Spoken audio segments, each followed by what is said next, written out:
Nu, tauta Latvijā, tātad sekojam līdzi, kas notiek Latvijā.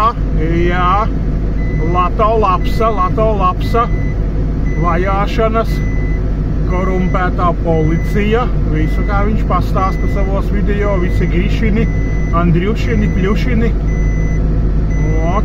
Visi ir uzpirkti, visas tiesneses.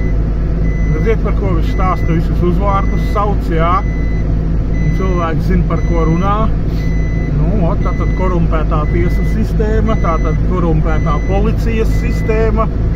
Nu, saprotiet visu, ko Lapsa stāsta. Nu, tātad filtrēju, kontrolēju un skatos, nu, ko es varu pateikt, redzējāt. Es jau te pirms kāda laika uztaisīju video arī, varbūt manījāt vai nē.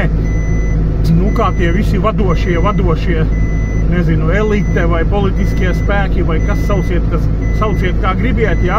Nu, es pat nemaz nezināju to, kā atkal visu tik Lato lapsu skatoties, ja? Kad rekur noindēja, novāca to jutu strīķi, saprotiet, nu, es pat kaut kādu laiku nebiju viņu manījis tur, un izrādās, ka tas jau ir kaut kādus daudzus gadus apakaļ. Un tāpēc ir jāsaprot, ja, kad šitiem te visiem noziedzniekiem pie varas, jā, kā Lapsa saka, šitie visi traucē.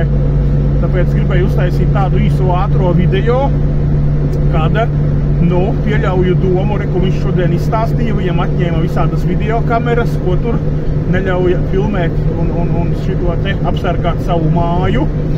Nu, tā kā principā es saprotu, ka, nu, jā, vadošie, šitie valdošie visi, kas tur pie šprices ir, taisās arī reku Lato lapsu novākt.